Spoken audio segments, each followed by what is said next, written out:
Carl Gallups is a former Florida law enforcement officer with experience as a decorated deputy sheriff in 2 different counties and a career with the Florida Department of Corrections. He also is a 25-year senior pastor of a large Baptist church on the Gulf Coast, author of the best-selling book Magic Men in the Sky, a 10-year veteran host of conservative talk radio, and a longtime member of the Board of Regents with the University of Mobile, Alabama. Carl is the founder of the world-famous and viral YouTube God and Country Biblical Apologetics channel, P.P. Simmons.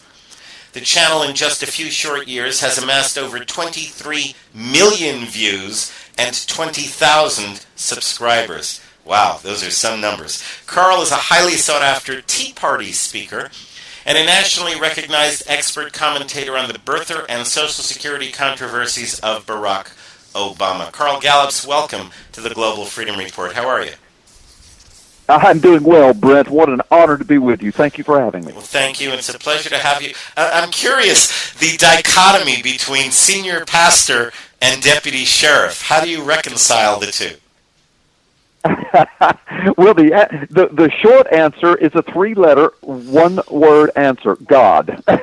But no, listen. I came to faith at a relatively early age in life.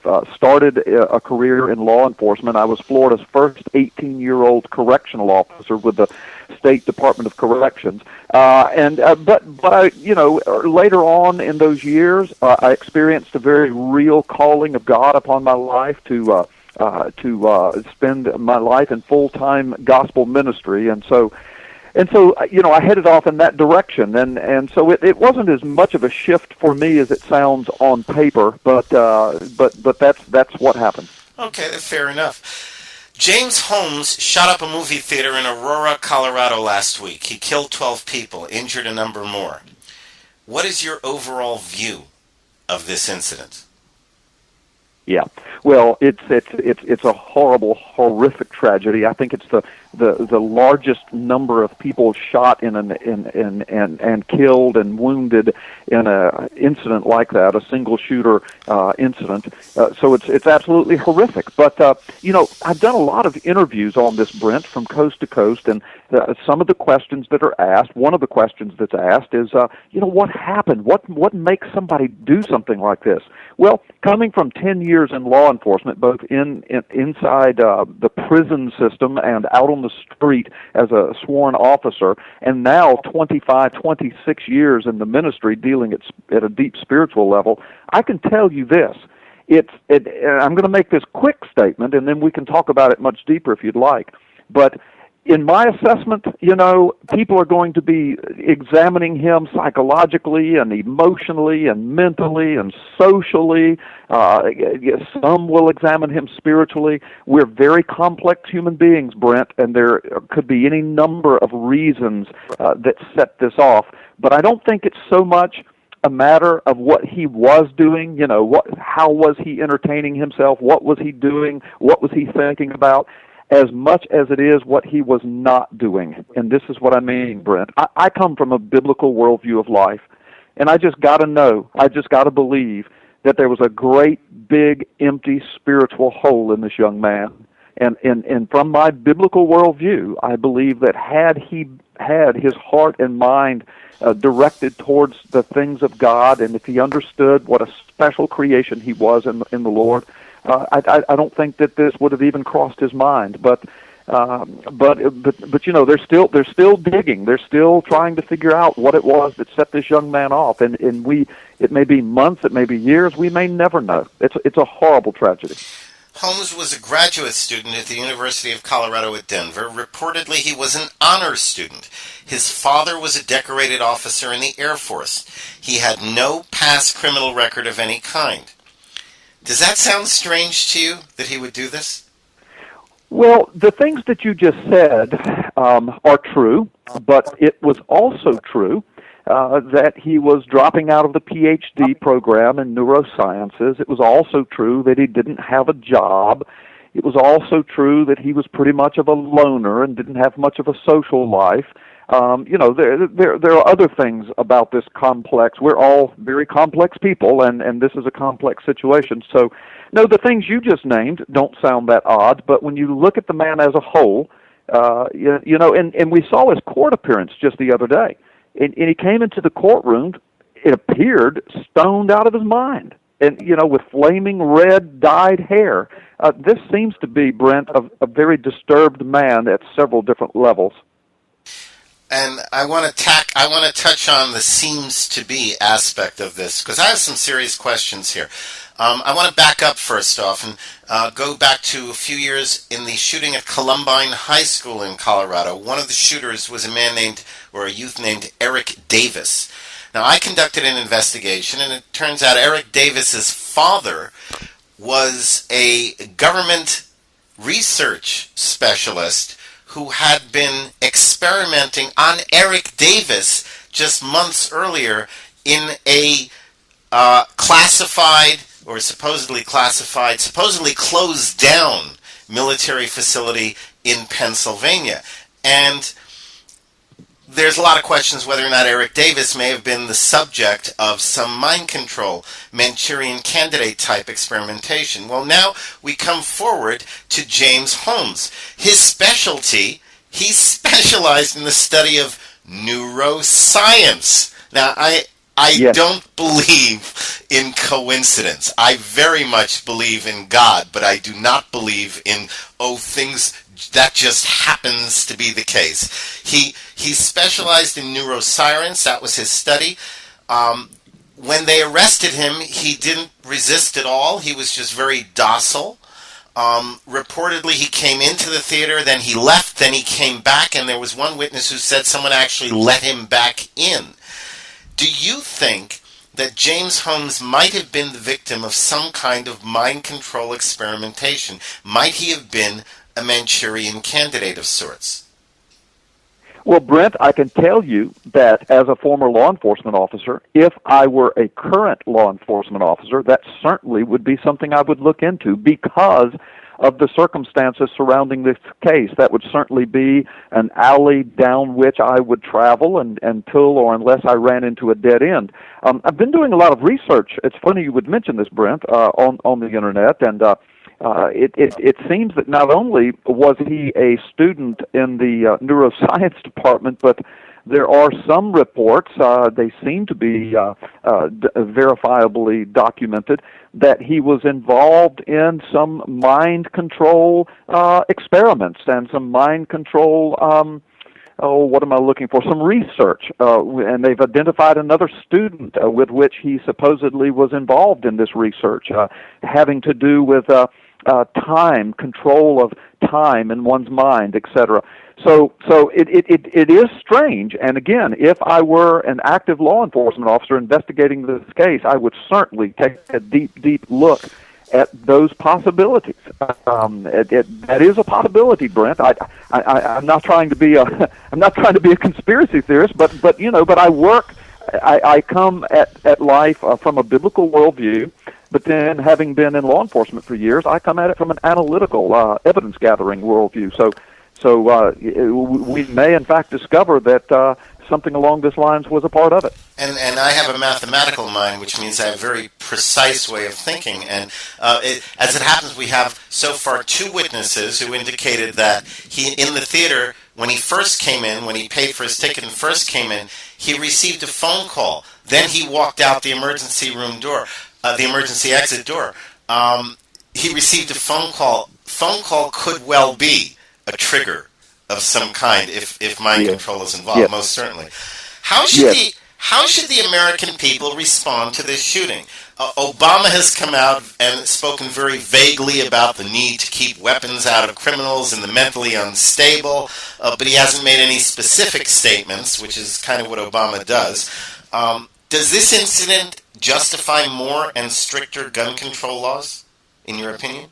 Yeah. Well, the quick answer to that, in my opinion, is no. It does not. But Brent, since we're speaking kind of conspiracy theories here, isn't all of this interesting? Right on the heels of Fast and Furious and the gun running, and just prior to Fast and Furious, the president of Mexico was dressing down our members of Congress about how we needed to tighten our gun control laws. And not to mention the UN Small Arms Treaty thing. Oh yeah. Just a few days away from that, and then this happens in Aurora. So you put all those things together, and you can certainly smell a rat. But no, just from historical perspective, law enforcement perspective, common sense perspective, I'm a strong proponent of Second Amendment rights. Of course, we need to keep guns if we can out of the hands of psychos and criminals. Of course. But do we restrict our population, our general law-abiding population, from the right to defend themselves and to keep and to bear arms? Of course not. You can settle that by just asking yourself a couple of common-sense questions. For example, if he had no guns, if James Holmes had no guns available to him whatsoever, but he still purposed in his mind to commit mass murder in that theater, could he have done it? Well, of course he could. He could have used incendiary devices. He used some that day. He could have used gasoline and matches and bombs. I mean, he had all of that day. So just keeping a gun out of his hand would not have stopped this. The other thing, you can look at it in the reverse. What if James Holmes had known 100% for a fact that everyone in that theater was armed with a Glock 40 caliber automatic pistol? Do you think he would have been so bold? Do you think he would have walked in and did what he did? Probably not.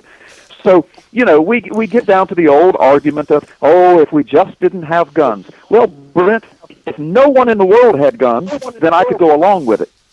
But the problem is that criminals are going to get guns. And, cars kill people, baseball bats kill people, knives are used to kill people, rocks are used to kill people. So are we going to outlaw automobiles, rocks, knives, and baseball bats? Yeah, I think we should. Think so. I think that's a good. Let's outlaw rocks. Yes, let's outlaw rocks. Yeah. Absolutely. Well, that's right. Well, I agree with you on almost every point. The only point I don't necessarily agree with is that we have to keep guns out of the hands of criminals. It sounds so sensible. The problem is that today there are so many so-called federal laws that everybody is a criminal.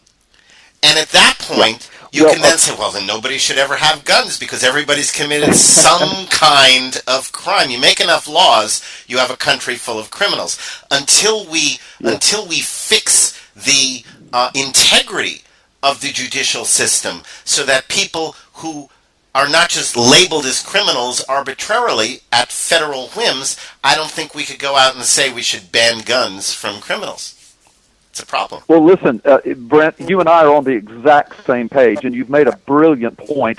And when I said from criminals, I was just making the common sense argument. A known criminal, a known murderer, a known rapist or burglar or robber, somebody who's committed violent crimes, of course. But you're right. I mean, brilliantly, you made the point. Until we can fix the integrity of our judicial system. But hear me, Brent.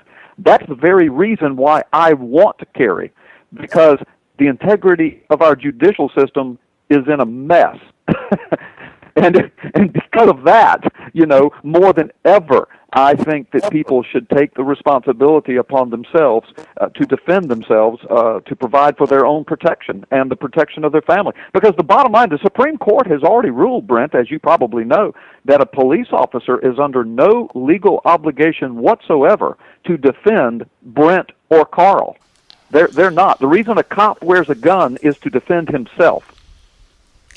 Yep, I'm quite aware of that, and I've made it something of a commitment to make sure people don't forget that. So yeah, they have no obligation to defend you, which means you better be there to defend yourself. How do you think Obama is going to respond to this? And what if Romney becomes president? What do you think he would do? Yeah, good gracious. Those are some good questions, Brent. Well, I think I know what Obama would like to do with this. I think he would like to turn this into a gun control issue. I think he's a little frustrated, though, Brent, just analyzing where we are as a culture. I think that the leftist, the socialist among us that would love to disarm us, I think they're a bit frustrated because the more these gun crimes are ratcheted up, while they would like to use them to argue for stricter gun control, it seems that the general populace sees these as triggers, no pun intended, triggers to go out and buy more guns and to buy more ammo and to beef up our own security, because that's exactly what happened after the Aurora shooting. Instead of people saying, oh, we need more gun control, most Americans went out and bought more guns. So I think that Obama and his ilk are very frustrated by all of this. And now, as far as Romney, I don't know how to measure him yet, Brent. He's trying to present himself as the anti-Obama. He's trying to present himself as this staunch conservative. But there's very little in his overall political background that would paint him as a staunch conservative. He claims he is a Second Amendment proponent, but, in these days in which we live, it's awfully hard to smell or to tell the difference between one politician and the next. So I guess it will remain to be seen. I think the only safeguard that we might have is that if Romney goes in, it'll be on the back of the conservative vote, and we can at least hold him accountable to some conservative values, perhaps. I want to change gears here a little bit, because I know that you've been involved in some of what's called the birther issue with Obama. Do you have any thoughts on the the Sheriff Joe Arpaio investigation that has just come out and concluded that indeed his so-called official birth records are forgeries? Yes, I could talk for hours on this, Brent, and I often do in conferences and Tea Party meetings and seminars. I'm a talk radio host for 10 years. I've been on top of this from the beginning. I'm not one of the fringe lunatic conspiracy theorists on this. I tell people all the time, the only dog I have in this fight is truth.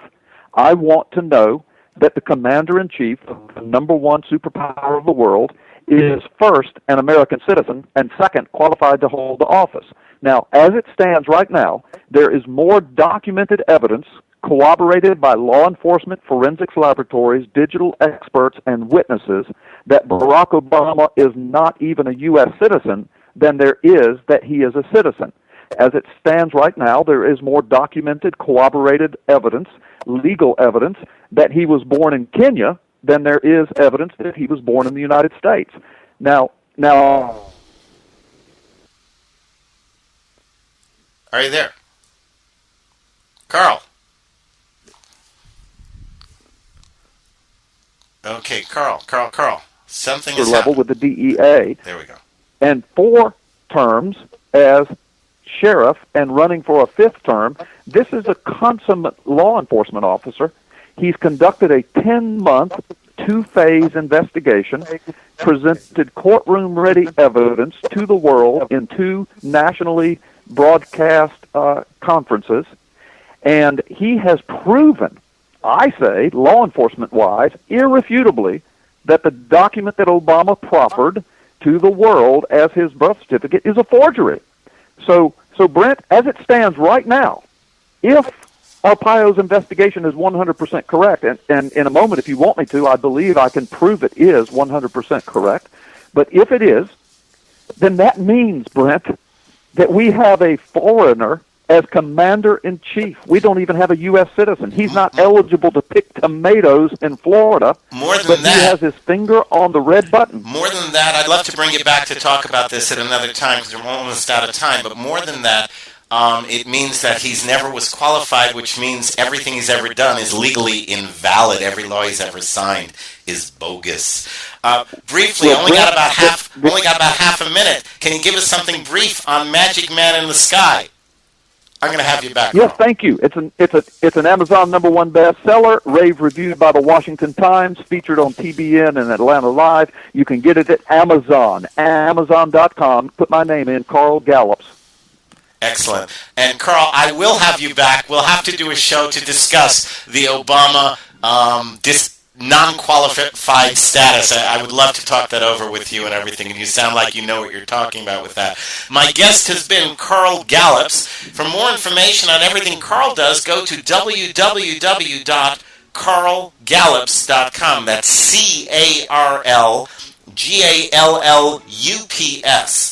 CarlGallups.com. carlgallups.com. Carl, thank you so much for your insights, and I look forward to having you back on the show in the very, very near future. Thanks again.